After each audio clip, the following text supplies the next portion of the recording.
Hello, welcome everybody to this week's Sutta class. Maybe some of you are looking at me and thinking, has Ajahn Brahm lost a lot of weight and a new pair of glasses? No, unfortunately not. I am replacing Ajahn Brahm today in doing this class because he had to catch an early flight to Indonesia. And most other senior monks in the monastery are also traveling or otherwise have some other duties to do. So this is the first time that I get to sit here in this spot, which means a lot to me, to be sitting here. And already when I've been sitting here next to Ajahn Brahm or another senior monk, it felt really special to me because I remember being about maybe 15 years ago or about that, being on the other side of the camera that's hanging there, or maybe they're using that camera right now, looking at this stream from the internet, on the internet from the Netherlands, on the other side of the world. And now I'm sitting here, it feels nice, but special. Yeah, so I'm really grateful for everybody who has come here and who is happy to look at some of the Buddha's words with me, and also welcome everybody on the internet as well. I'm very happy that you're watching as well. And this is also my first big teaching gig, you could say. So if anybody, I don't know how it's gonna end up, what I'm gonna say. I'll just let the words come out. But if anybody is getting really bored halfway through, then I won't feel offended if you just wave goodbye, and I'll may wave back, and then you can go out. But if you're happy to stay with me, then we'll go until about, I think the normal time is we stop at 4 or something like that, but we'll see. It was hard to decide how much text to prepare, so we'll see. I won't go for too long, but... So about some of the suttas that I prepared. I had to put it together in a little bit of a rush, so there may be some mistakes and all, but hopefully we'll find those. For those who are online, you can find these texts as well on the website docdroid.net/THE29JY. So docdroid.net, that's docdroid.net/THE29JY. I don't know how long these files will be on that website, but they are at least for now. There should. I'm just hearing here that there should be a link in the chat of YouTube. So have a look at that. Anyway, I decided to make a little compilations of suttas on the topic of Nibbana. And you may be thinking, now this is your first teaching thing. Why do you start straight away with the subject of Nibbana? It is supposed to be like the highest aim, yeah. And also, why should we listen to you? Well, that's up for you to decide why you should listen to me. But I can give you a little bit of background. I've been teaching the Pali in the monastery, Bodhinyana Monastery, for the last 5 years, and in those years I've read a lot of suttas in Pali. And in reading Pali, you see sometimes things that in translations may not be so obvious. And partly for that reason, I really like reading the suttas in Pali, also because it makes me feel really connected with the Buddha's teaching. When you read translations of suttas, it's always, you see those texts through somebody's interpretation. So it's always filtered through a lens, as it were. I've also made some translations of my own here, and those are also just they're also filtered. Yeah, no translation is perfect. But I thought I'd start teaching on Nibbana because this is the aim that we are Buddhists for, or at least why I became a monk. So it makes sense to me to start the teachings with the aim, yeah, where you're aiming for. Then you know what to do already. You know a lot about that as well, because it's like if you know where to go, then you know where you should walk, which direction. So that's why I like to talk on this, and also just because it's a little bit. I just picked a topic basically. Anyway, as I've said, I've made some of my own translations. This is not because I think existing translations are terrible or bad, but I picked a couple of suttas that I liked, and I didn't find any translator who had translated these all. So if I would have put together translations of different translators, then sometimes certain words are translated in different ways by different people, and I would have to constantly comment, oh, this word means that. I will be doing that anyway, but I thought it would make more of a cohesive sense if there would just be one single translation or one single approach to the translations anyway. So that happens to be mine. But I might comment, if you have any questions you think of other translations, then feel free to ask. And any other question during this talk, just raise your hand, and then I'll get to you. Also, I like to look at different translations because it puts these texts in a different light. Every translator has their own little slant on things, and what I find with reading Pali, that it's impossible, as I said before, to make a perfect translation. Yeah, so because every translator approaches things from a slightly different angle. By reading multiple translations, you can put all these interpretations together if you don't know Pali, and get your own feeling for what the underlying text, what the actual meaning is. But maybe we start with the actual text now. So the first text is some verses from the Dhammapada, the verses 202 and 203. And these are on the topic of Nibbana. So I won't read out the Pali, because I don't think most of us here would benefit much from that. But I put it there. I always like to have this reminder of what the actual Pali is, as I said before, to bring me back to the Buddha's words. Yeah? Sometimes you can get a bit lost in translation, as it were. You just get too much influenced by certain translations, so I always like this reminder of having the Pali there. And also, I can look up some words if you have any questions about them. So I'll start reading out my own translations and skip the Pali. So are we there on the screen? There is no fire like desire, no fault like anger, no pain like the components of existence, no higher ease than peace. Hunger is the worst illness. What is created, the worst pain. If you know this as it really is, extinguishment is the highest ease.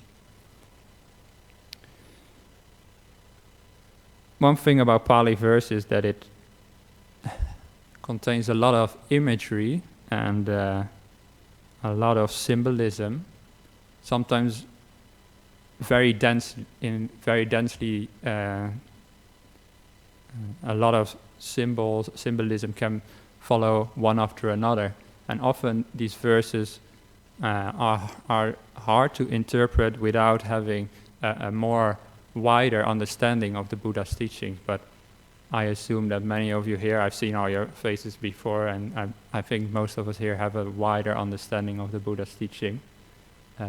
So that's why we have already some context for all these verses. But sometimes people take verses, and I've seen this happen, they take it out of context and they take one line of verse and interpret it in a certain way, and then in the light of that certain verse, they interpret the whole rest of the Pali canon.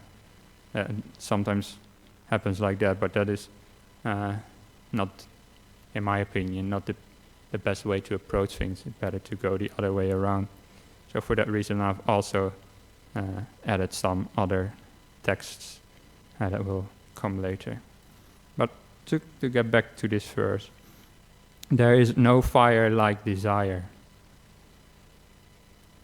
Does this remind anybody of a famous sutta by the Buddha? Yeah, I see people nodding. So, the fire sermon somebody mentions here. That's what it reminded me of as well. So, in the fire sermon, the Buddha explains how he says everything is on fire. Sabang aditang is the first phrase of that sutta, which means everything is on fire. Of course, he doesn't mean literally everything is on fire. It's a symbolism, as I said. There's a lot of symbolism in the Buddha's teachings, especially in verse. And we can use this kind of symbolism. It's not always that these symbolisms are merely descriptive. They can also be used. So, for example, a sentence like this, there is no fire like desire. I can sometimes use it in my meditation. I feel desires coming up in my mind when I'm meditating. You've all probably experienced that as well. And then, how does that feel? Yeah. Often we just don't think about how desires feel, because they are, in my experience, they can be so tempting to follow up on them that we don't look at them themselves, or we don't look at the effects that they can have on our mind. But if you really look at it, then sometimes desire can really feel like it's burning in your mind. It's really something strong, not nice. It's really like it's like consuming you. Yeah, like fire consumes things. In a sense, desire does the same thing. So here the Buddha is comparing desire to a fire.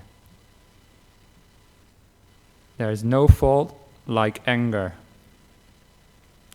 So the word for fault here is a little bit hard to translate. It means literally something like a wrong throw of a dice. You throw a dice and you get snake eyes or something. Yeah, that the word is here kali. I've translated it as fault, which is a common translation. But there's a little bit more behind it. But the idea is anger. Yeah, it's also something that we don't want to pursue. And there's no pain like the components of existence. Those who have been here before have heard the phrase components of existence before. That stands for the khandhas, often translated as aggregates. And I've borrowed that translation from Ajahn Brahm. He has been using that recently. And I think it's quite nice, so I've put it in here as well. So, no pain. The word for pain is what you will have heard a lot of time before, is the word dukkha, which is translated often as suffering. But it literally also, it means literal, like physical pain. So I like to look at it like that and translate it like that, because to me,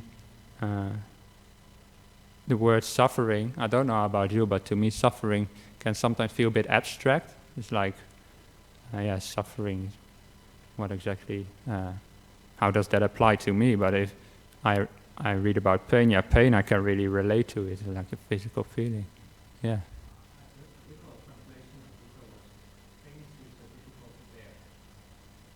So the question here is a literal translation of dukkha, things which are hard to bear. That's probably looking, trying to find too much into the word. It's like splitting it up into du and ka.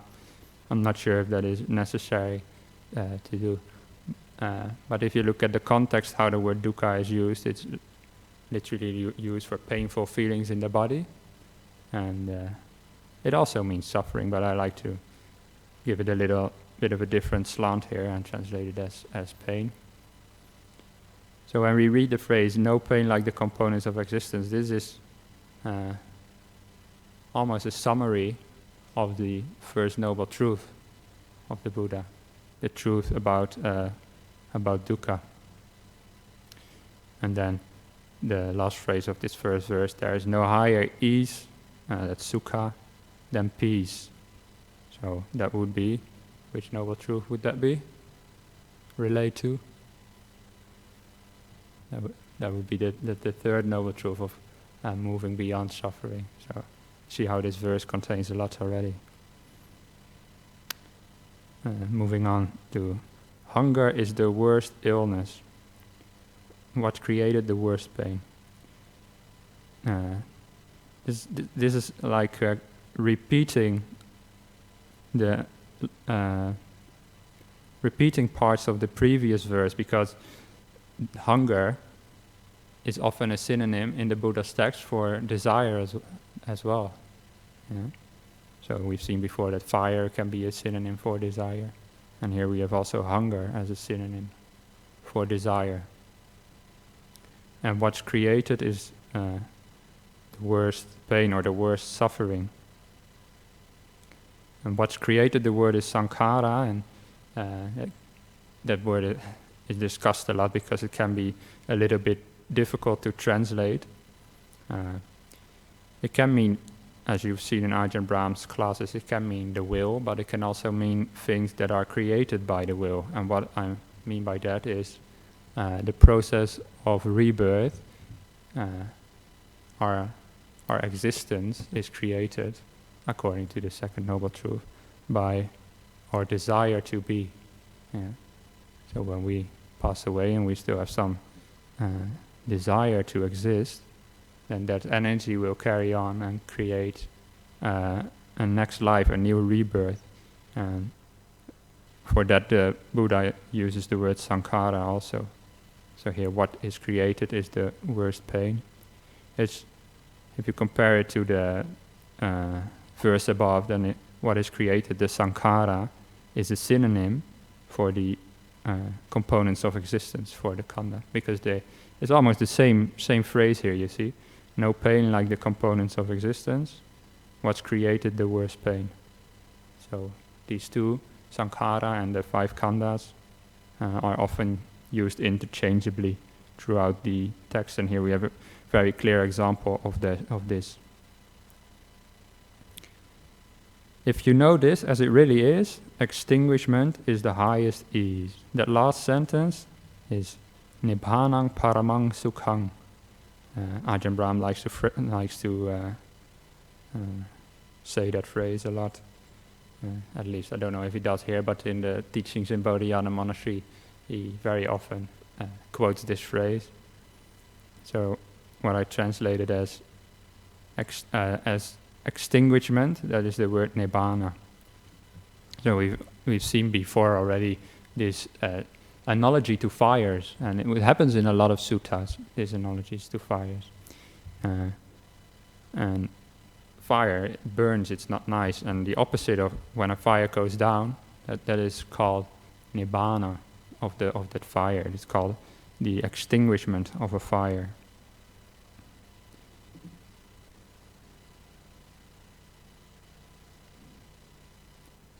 And I've got some more texts about nibbana, about extinguishment, but I thought this was some nice, relatively simple verses to introduce why would we even strive for nibbana. In these verses we get this idea of all this desire, all this anger, and all this suffering, this dukkha in our lives. How do we get rid of it? The Buddha's answer is a bit more complicated than this, of course, but it's basically to find the highest ease, the paramang sukhang, the highest happiness, you could translate it as. And that is extinguishment, the nibbana. But what is interesting about this verse is that before it says extinguishment is the highest ease, it says, if you know this as it really is. Yeah. The Buddha says that here because it's not easy to understand Nibbana. And it's not easy to see how to get out of rebirth, how can this be happiness? How can this be the highest ease? Because often people may say that if we get reborn again, oh, that's nice. I can have another life. I can have another go at it. I may exist forever. Maybe reborn in even happier places. Yeah, maybe reborn in heaven realms. And on the surface, that sounds all really nice. But the Buddha's here saying, if you know all this as it really is, if you know samsara as it really is, then you will understand that the extinguishment, the nibbana of all that, is the highest ease, the highest happiness. So even in this little verse, we already also have a reference to insight, to the importance of insight. Yeah. It's not easy to understand the Buddha's teachings, and especially those on Nibbana can be hard to understand. I've seen somebody raise their hand here.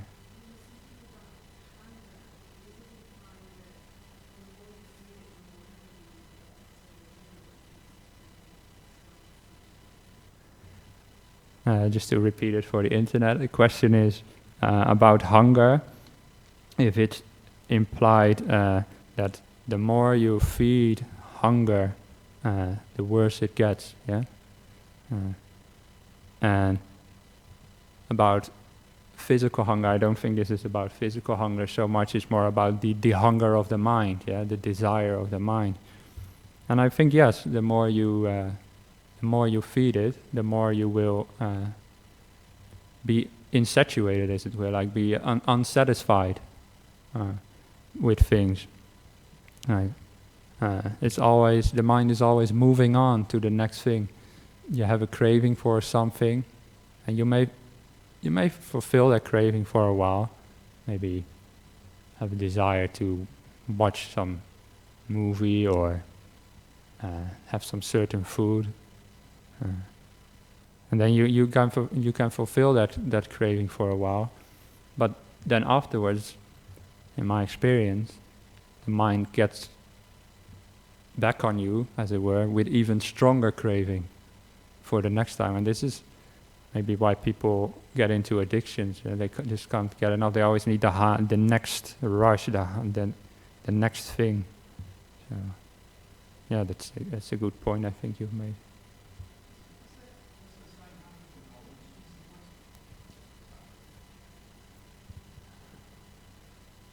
Is that also saying the hunger for knowledge is the worst illness?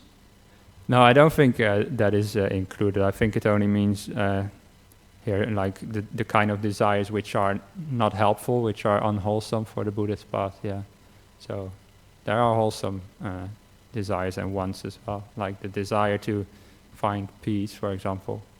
That's a very useful desire, and that wouldn't be included in under hunger here. Yeah. Any more questions about these two verses? If not, then I'll move on to the next text, which is from the Itivuttaka. The Itivuttaka is a part of the what is called the minor discourses of the Buddha, the Khuddaka Nikaya. So we have the famous the collections of texts, the Digha Nikaya, the Majjhima Nikaya, Samyutta Nikaya, and Anguttara Nikaya. But then there's a fifth one, which is a little bit lesser known, which is the Khuddaka Nikaya, and that Khuddaka Nikaya has all, the Dhammapada, for example, comes from there as well.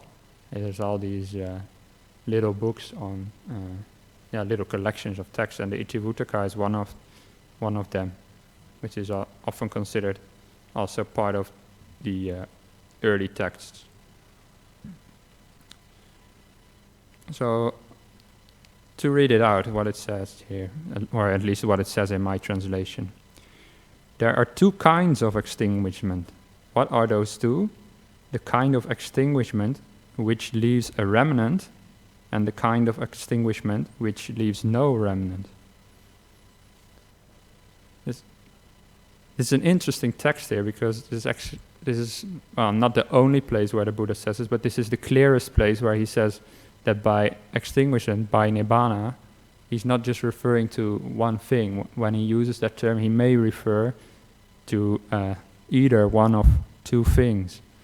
So when people may ask you, maybe after this class, somebody on the street walks up to you and asks, what is Nibbana?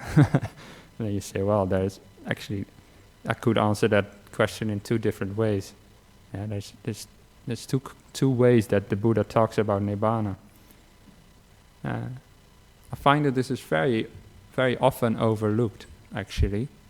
A lot of books that I've seen in the library in Bodhinyana and in other places, they may talk about Nibbana, but often they only discuss one of these two. So what are these two? The Buddha explains it in detail in the rest of this sutta. What is the kind of extinguishment which leaves a remnant? Then you are enlightened, you have no defilements, are finished, have done the work, laid down the burden, reached the goal. You fully removed what tied you to existence and are fully liberated by having perfect wisdom. So this is saying you've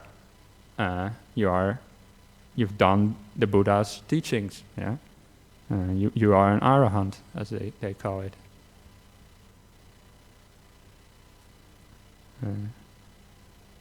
But then it continues. But your five senses remain, through which you still experience. And it says experiences here. It should just be you still experience agreeable and disagreeable things, and feel pleasure and pain. The ending of desire, anger, and delusion, that is the kind of extinguishment which leaves a remnant.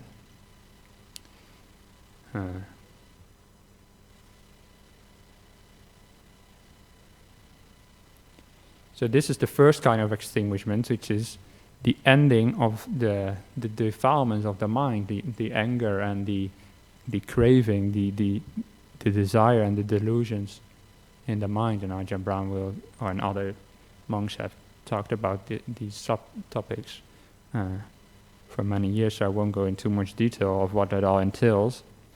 But this is the first Nibbana. It's basically when you become enlightened, that is called Nibbana. Yeah? When the mind is free from this fire of desire, then this fire of desire, these fires of anger and of delusion, they get extinguished, they Nibbana. This is why this is called Nibbana. And why is it called the kind of extinguishment, the kind of Nibbana which leaves a remnant? This is because this enlightened person is still alive, and as it says before, still experiences agreeable and disagreeable things, and still feels pleasure and pain. The word for pain here again is dukkha.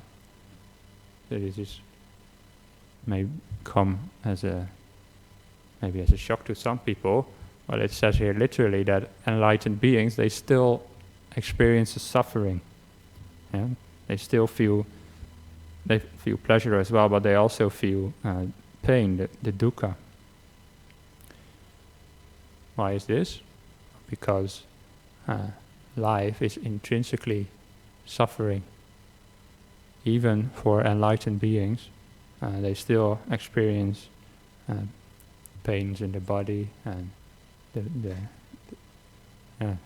that's the main suffering they experience, but they are not fully beyond suffering yet.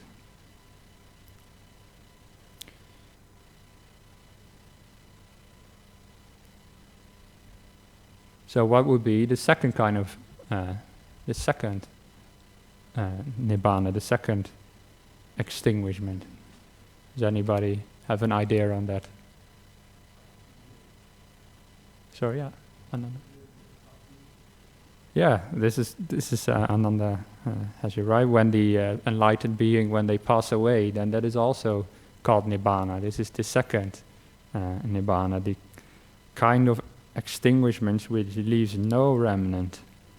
And what is the kind of extinguishment which leaves no remnant? I'm reading out from my translation again.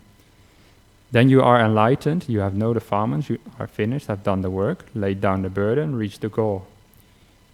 You fully remove what tied you to existence and are fully liberated by having perfect wisdom. This is a repetition of before, basically saying you need to be enlightened first. And all that is experienced by you in this life, not being enjoyed, because you don't desire it anymore, cools off. That is the second extinguishment. That is the kind of extinguishment which leaves no remnant. It's not said very clearly here about passing away, but in the verses below it is clearer. Yeah, and also some other texts that I've included, they will become clearer. That what it refers to here is when the enlightened being passes away, then they attain the highest kind of Nibbana, the highest peace. That is when it all cools off, is how I translated it here. The Pali is Siddhi Bhavisanti. It's another one of these, yes, I think, I can't think of a better word, but symbolic kind of words, because it has this kind of cooling off idea again. It's also again referring to these ideas of fire and extinguishment.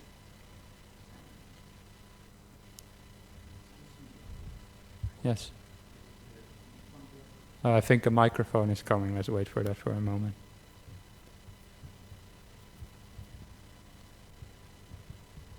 Bhante, that in the first one, where there are remnants left in the extinguishment, an arahant, though they feel the dukkha, the pain, is that more of a bodily pain than less of a mental pain? Though they feel the bodily pain, physical pain, they don't allow that to infiltrate into their mind? Yes, but would that be? Yeah, that is in a sense true. But also remember what the Buddha said before. There's no pain like the components of existence. Remember, that was in the first verse that I read out. Yeah, the enlightened being is still composed, as it were, of these khandhas, of these aggregates. So they are still all these khandhas. They don't suddenly change into non-suffering when you become enlightened. They are still suffering. Yeah. It's said that the highest dwellings or the highest abidings of the enlightened beings is the jhanas and other deeper meditation states. But in some of the texts that Buddha also say, those are also still suffering. Yeah. So an arahant is not just suffering bodily, but still also mentally. But they are so close to overcoming that, and they don't have any anger or desire, that suffering doesn't really count towards. Compared to suffering that other beings may experience. Yeah.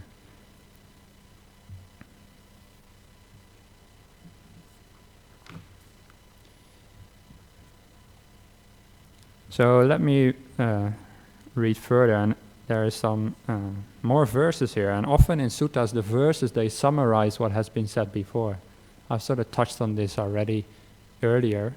And this is a good example of how this happens, how the verses basically say the same thing as the what they call the prose Pali, the spoken words, but in a more poetic way. Yeah? It's often difficult to see in English translations how poetic these verses can be, but in Pali they are really structured after certain what they call meters or rhythms. The Pali really follows a pattern in the way these verses are constructed. There are two kinds of extinguishment, made known by the one with insight. Such a one, not supported by anything. One kind happens here in the present life.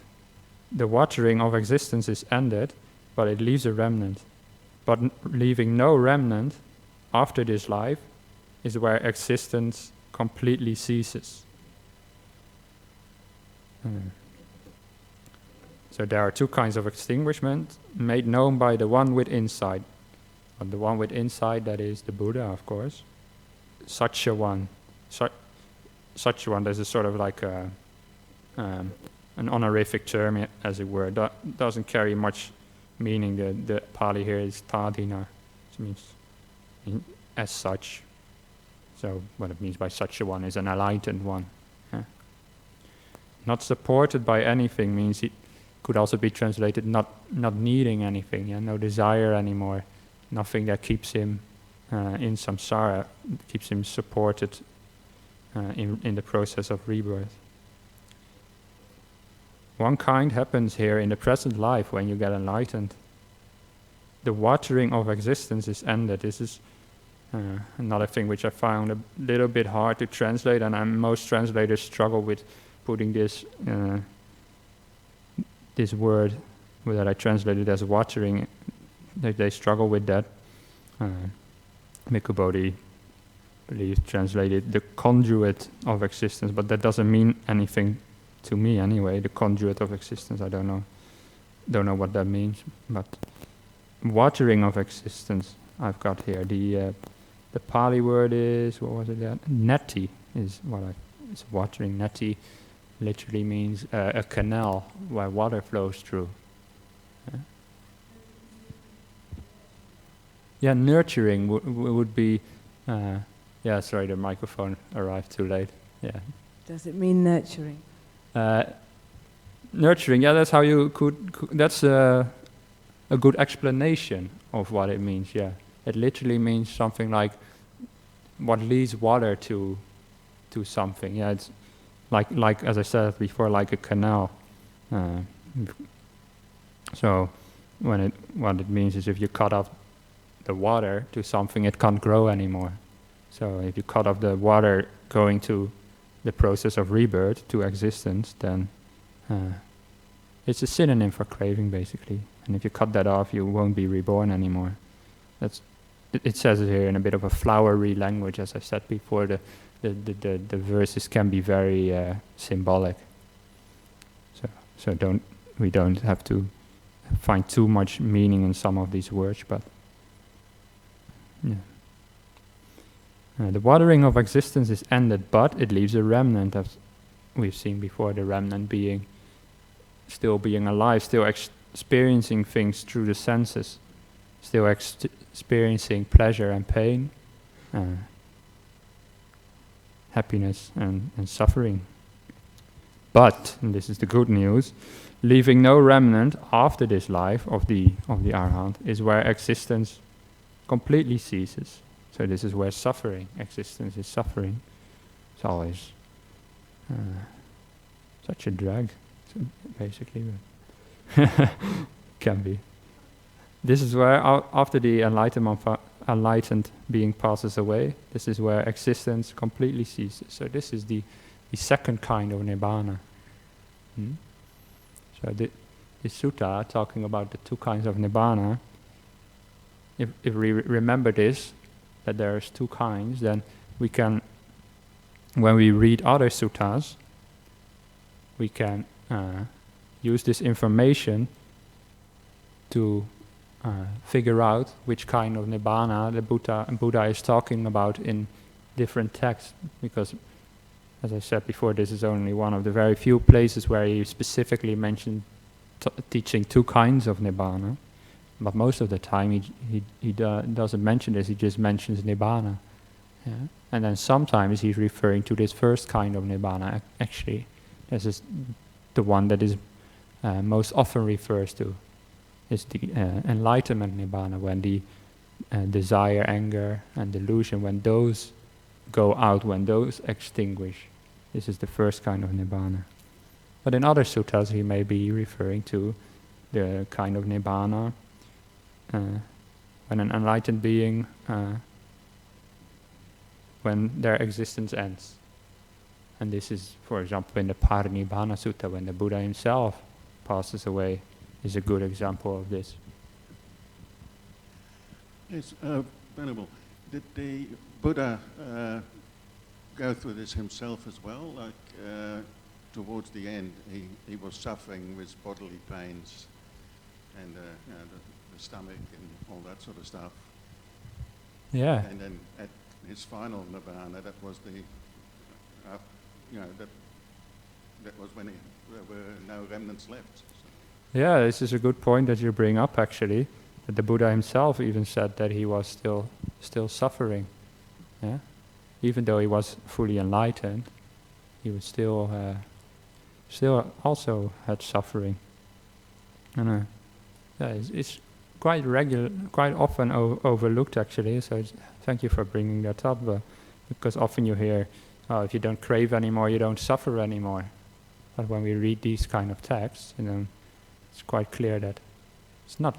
Well, most of the suffering is gone when you don't crave anymore, but there's more suffering to be removed. Yeah. Thanks for that. Any other questions about this text? Venerable, it seems that enlightened beings get all their growth karma at the end, doesn't it? Because, what was it, Mangalana, he was sort of like killed by murderers because of his past karma. And someone said, I did hear it say that Ajahn Chah had his physical problems because he was a Chinese general many lifetimes ago. Can you add to that? Okay, yeah, I don't have any particular opinion on whether those kind of stories are true. I've never met either of those monks, so and I can't look into their past lives anyway. The Buddha said at some point, the karma and its results are, if you think about it too much, you go crazy. That's basically what he said. It's impossible to know. So maybe those kind of things are due to karma, maybe not, maybe some things are just random. You get sick just because you're born. Basically, maybe that's why Ajahn Chah got sick. Or maybe because he worked so hard. It could be. But it could be past life things as well. I can't say. I don't want to don't want to make any definite statement about that. Yeah. So. I was just thinking that it's interesting that the Buddha became enlightened and then remained alive a long time. And you wonder what would cause him to keep going. If he's not attached and he isn't nurturing his existence and he hasn't got any reason to continue, really. Yeah, but maybe he did have a reason to continue, which was to teach others the way out. I think this is why the Buddha kept going, why he taught so much. It wasn't anything to do with himself anymore. Yeah, but for others, he stayed alive for others. There's also a text where the Buddha says, I'm going on a 2 weeks retreat now. And then you may think, okay, that's just for his own peace of mind. But he says, for the compassion of future people. So he goes on retreat, not for himself, but out of compassion, to show others what should be done and what is possible. So this is why he stayed alive for such a long time. So that's a remnant, isn't it? That would be included under what you would call the remnant, but it's not fueled by desire anymore. It's basically still going on because he was born. He stayed alive until the end of his life. It's not that when you're enlightened you suddenly die at the same moment. You still have your body that keeps you going, your vital energy that keeps you moving on. Yeah. Does that answer your question? Do you think it's good karma and that it has to be used up? that keeps people alive when they really don't need to stay alive? Yeah, this is another question about karma, which is, I think, maybe a little bit too detailed about karma, beyond my knowledge anyway. Yeah, maybe sometimes it's with karma what keeps people alive, but I think usually it's it's just being born and your body stays alive, so it's nothing particular to do with karma. The Buddha, you could say, was beyond karma, so, and other enlightened beings. So it wasn't karma anymore. Yeah. Yeah. You must have hit a good spot, so many questions. Do you think the Buddha chose to have the pain with his stomach? Do you think if he wanted to, he could meditate the pain away? But he chose not to? I'm pretty convinced if he wanted to, he could go into a deep meditation and don't feel that pain anymore. Actually, he says it at some point. The only moment I feel at peace is when I'm in the deep meditations. But when he's in the deep meditation, he can't teach at the same moment, because they are so deep, you can't really think or talk anymore at those kind of these deep meditations. You're fully removed from the body, that's why you don't feel it anymore. But you're so far removed that it also doesn't give you the opportunity to share. They didn't give the Buddha the opportunity to share his teachings with the world. So yeah, that's why I think he still needed to come out of those meditations and still sometimes feel that pain. But he wouldn't be really affected by it mentally anyway, because he was beyond those kind of reactions as an enlightened being. Yeah.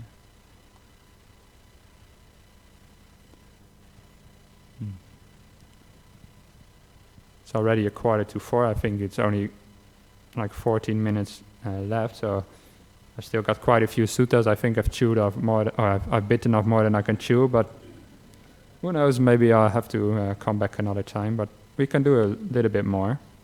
I would like to, maybe I pick up the pace a bit so we can maybe still do it all. The next sutta it's verses again. I like verses, as you may have noticed, because they summarize things so well often. And they have all these imageries which you can use in your own practice. So the next one is from the Theragatha, which is a collection of text of the monks from the Buddha's time. There's also a Therigatha, which is verses from the nuns, from the bhikkhunis. They contain some very interesting statements which you don't find in other places. This one is quite interesting. It is also about these two kinds of Nibbana, but using more imagery again. It's sort of not saying it as directly as the previous text, but it's still referring to the same idea. So this was spoken by the Venerable Udai. A big roaring fire dies down when it has no more fuel. We see all these fire imageries again. And when the embers have gone cold, one calls it extinguished. This simile was taught by the aware to convey a meaning. Great giants will recognize what a giant was taught by a giant. So the word for giant here is naga. I'll come back to it later. With no desire, no anger, no delusions, and no defilements, being enlightened basically, on giving up the body, an undefiled giant will fully go out. We'll get the words for fully go out here are nibbutto, parinibutto is almost the same word as nibbana. So we'll get fully extinguished is how you could translate it as well. So get back to the beginning of this. A big fire dies down when it has no more fuel. What this is referring to is the first nibbana that we've seen before. The nibbana when the fire of desire and hatred and delusion, when that dies down, when it has no more fuel, the word for fuel is here is ahara. When you don't fuel those emotions anymore, then those defilements they die down. But when a fire dies down, it still remains the embers, the glowing embers. They are still hot as well, and these embers, they refer to what was previously called the remnant, the what still remains of an enlightened being. When these embers have gone cold, one calls it extinguished. That is when this is the second type of Nibbana. This simile was taught by the aware, by the Buddha, basically to convey a meaning. Great giants will recognize, great Nagas will realize what a giant was taught by a giant here. Uddhaya is referring to himself. He's basically saying what I was taught by the Buddha. Others can realize this as well. The word Naga, translated here as giant, it means some kind of big, sometimes it means a big elephant, yeah. But I think I copied this from Ajahn Sujato's translations, and he had giants, which works well. Gets the meaning anyway. With no desire, no anger, no delusion, and no defilement, so being enlightened, on giving up the body, the undefiled giant will fully go out, will have this second kind of Nibbana.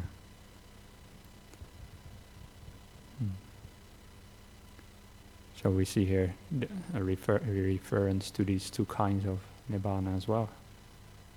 It's easy to overlook sometimes in verses like these. You just read them, and because they are sometimes not as direct, you can easily miss those kind of subtle points, but quite nice verses. I like these. Any questions about those?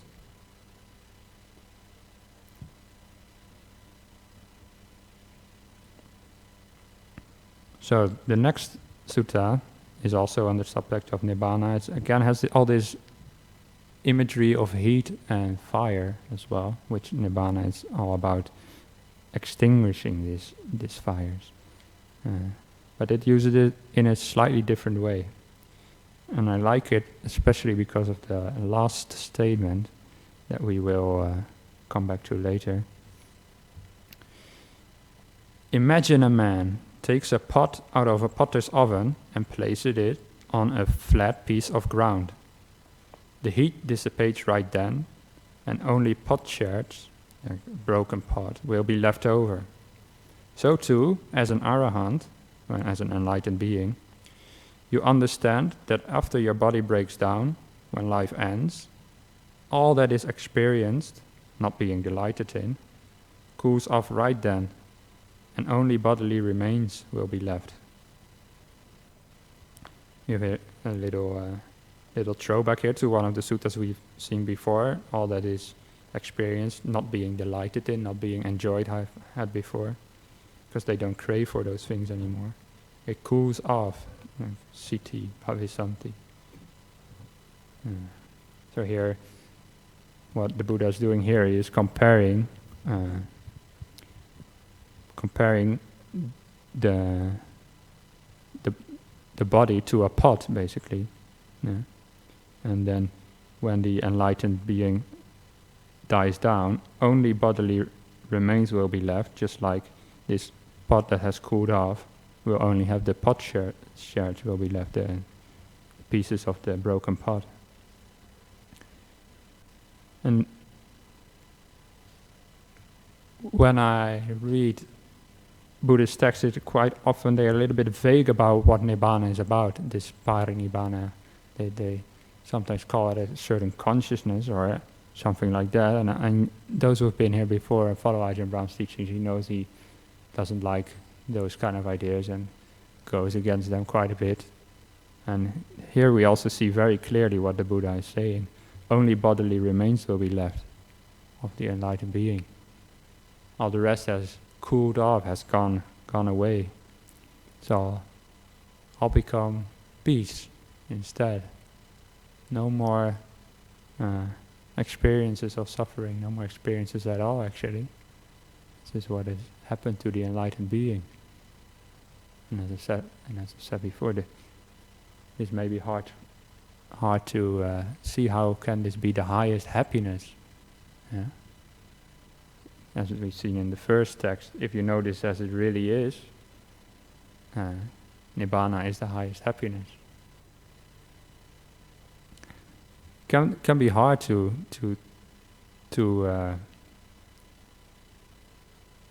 relate to this, but I like one of my favorite stories is one of these fairy tales by the brothers Grimm. They wrote they collected all these tales that were in existence at the time, and I think Snow White is one of them, and Rapunzel, Red Riding Hood, all these that we know very well. But another one that they made, it's called Lucky Hans, or Hans in Luck. It's not the same Hans of Hans and Gretel, it's another Hans. And maybe I'll finish with that story, and I'll just leave the last sutta for you to read by yourself. And this story is about Hans, and Hans has been working very hard for many years under his master. And after all these hard years of work, he thinks, I've done enough work. It's time for me to go back home and see my mother. So he goes up to his boss and says, "Oh, boss, I'm going. Can I get my wage for all these hard years of hard work that I've been doing?" And the boss says, "Yes, Hans, you have been working very hard, and you deserve a good wage. Here is for you a block of gold as big as your head." Wow. A block of gold like this. So Hans puts it in a bag, slings it over his shoulder, and happily walks away with his block of gold. And he lives quite far away from where he has been working, so he has a long time to travel. And he starts getting tired after walking all these days. His shoes are wearing down. And Hans thinks, all this time I'm carrying this block of gold around and it's not doing me anything good. Why do I keep carrying this around? And he meets somebody, a farmer he meets on the road, walking with a horse. And Hans walks up to him and says, "You've got a horse, that's perfect. That's exactly what I need. On a horse you can sit, you don't get tired, it just walks you to your destination. How about I give you this block of gold and I take your horse?" "Well," says the farmer, "that sounds like a good deal to me." So they exchange, and Hans, lucky Hans, or happy Hans, continues merrily on his way, now on the back of his horse. Suddenly, the horse gets scared by something on the road, and he jumps, and Hans falls off the horse, on his back. Stupid horse, thinks Hans. Why do I have this horse? This is no good for me. It just brings me more pain and suffering by throwing me off. I could have something better than this. And he meets, on the road, a lady, and this lady is walking, and she has a cow. Hans thinks, a cow, that would be really good. A cow, it doesn't throw me off. They're much more gentle than horses. And I can get something to drink as well. I'm getting really thirsty of all this walking around all the time. So maybe I can exchange my cow. And the lady says, "Oh, what a nice horse, maybe you can exchange." Yes, of course. Hans gets the cow, and he is very happy with the cow, and he and the cow start walking. Hans in front of his cow, very happy. He's got this excellent cow. And after the end of the day walking, he gets thirsty, and he thinks, okay, now I'll get all this good milk out of this cow. He stops the cow, goes and sits underneath. But nothing comes out. The cow is totally dry. Says Hans, why does this happen to me? I wish I didn't have this cow. What good is a cow for me? And he comes up to the road, and a man is carrying a pig under his arm. And Hans walks up to him and says, "Oh, you've got this beautiful pig." And Hans thinks to himself, a pig would be good. I can turn it into bacon, Yeah, it's not a very Buddhist idea, of course. Hans maybe wasn't a Buddhist, but that's what the story says anyway. I can't change the story. And this man says, "Well, yeah, you can have this pig, if I can have your cow." So they exchange, and Hans is very happy with his pig, and it continues. Another day. The next day, he walks into a village, and a policeman walks up to him and says to Hans, "Well, no, actually it wasn't a policeman. It was just a normal person."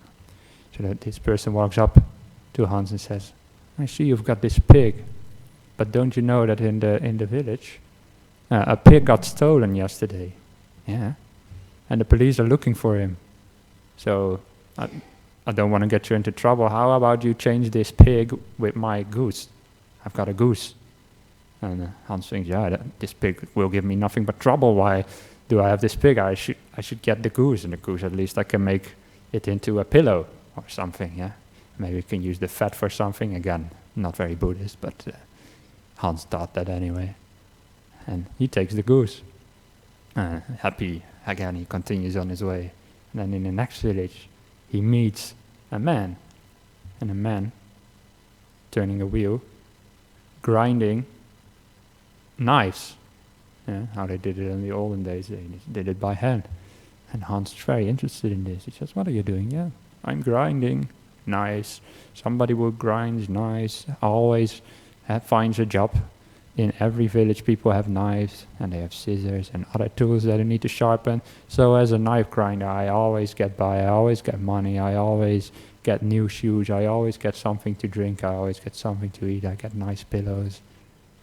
But you have a nice pig, or a nice goose, Hans." And Hans says, "Yeah, maybe I can change this goose for this stone that the man has to grind his knives, and then I can grind knives for the rest of my life and be happy. This goose is just moving around all over the place anyway. What good has it done for me? I will change it for this stone." So Hans changes the goose for the stone, and he continues happily on his way again. And then the next day, Hans, thirsty, comes to a well, and he wants something to drink. The well isn't very deep, so he can reach the water, but he needs to lean over a bit. So, yeah, it's a bit clumsy with the stone. So he puts the stone aside on the well, leans in to get the water, and what happens? Punk! He pushes the stone into the water, and he loses his stone, and it sinks down. And now Hans has nothing left. And then Hans suddenly realizes, now I am free. Now I am really lucky Hans to have nothing in the world, nothing to carry, nothing to care about. This is the best. And Hans, happy, more happy than he ever was, continues on his way and meets his mother. And they live happily after. No. That is the story of Lucky Hans, and I really love that because it shows you how attachments can create so much problems. And we think we are happy by having things, by experiencing things, but you throw the stone into the well, you throw your mind out for a moment, and plunk, and then you realize, this is much better. This is what I want.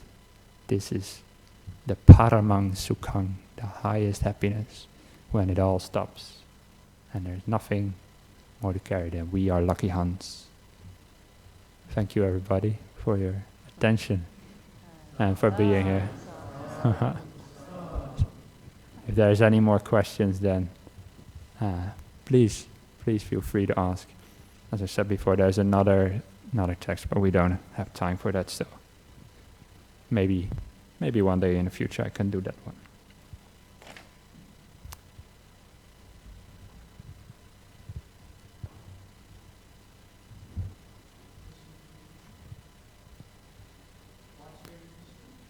Yeah, there may be some questions from the internet as well. I'm YouTube now. Uh-oh.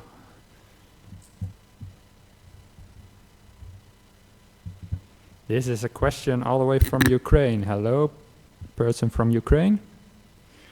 The question is, you said that we get reborn because of desire to exist. Okay.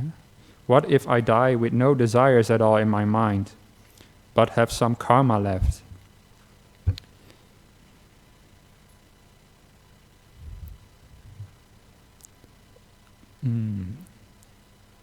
How should I phrase this? Well, if you die and you have no desires left at all, then as we've seen in those suttas here before, there's no fuel left to continue this process of rebirth. So then, if you die with no desires at all, you are enlightened, and if you die then, there's nothing to keep you being reborn, so then you don't get reborn anymore. But what if you have some karma left? Karma only exists with desire, along with desire. Karma is, you could say, what shapes your next life. Desire is what pushes you on to the next life. So it doesn't happen that you can be reborn only because of karma. You have to have some desire as well to push you on to the next life. And because at the moment an enlightened being, when they die, that is when all karma and all the results of previous karma, which is the body they still experience, when those all end at that moment. Yeah. So don't be afraid, person from Ukraine. Maybe you don't have any desires, I don't know, but you won't be reborn. So don't worry if you don't have any desires. Yeah. All right. No questions anymore from here? Oh, there is one. Okay. Venerable, I'd just like to find out what is the difference between an arahat's enlightenment and Buddha's enlightenment. Is there any difference? There is, according to the text, there is a difference only in the amount of wisdom and realization. They are both enlightened beings, and the Buddha are both enlightened, and they won't get reborn anymore. They don't have any desires anymore. But the Buddha may have some more psychic powers, maybe some more knowledge about the Dhamma. He was a bit more, as you could say, a bit more special, because he realized the Dhamma by himself and didn't need anybody, at least in this lifetime, to teach him. So sometimes a person gets enlightened in this way, and they have more wisdom than others. But apart from that, the Buddha and other arahants are just as free from desires. Yeah. Thank you. Again, thanks everybody for being here with me. It was a really nice opportunity to be able to share some words. You can come up also afterwards if you have some more questions. I'll hang around for a little bit. So let's pay respects to the Buddha Dhamma Sangha now.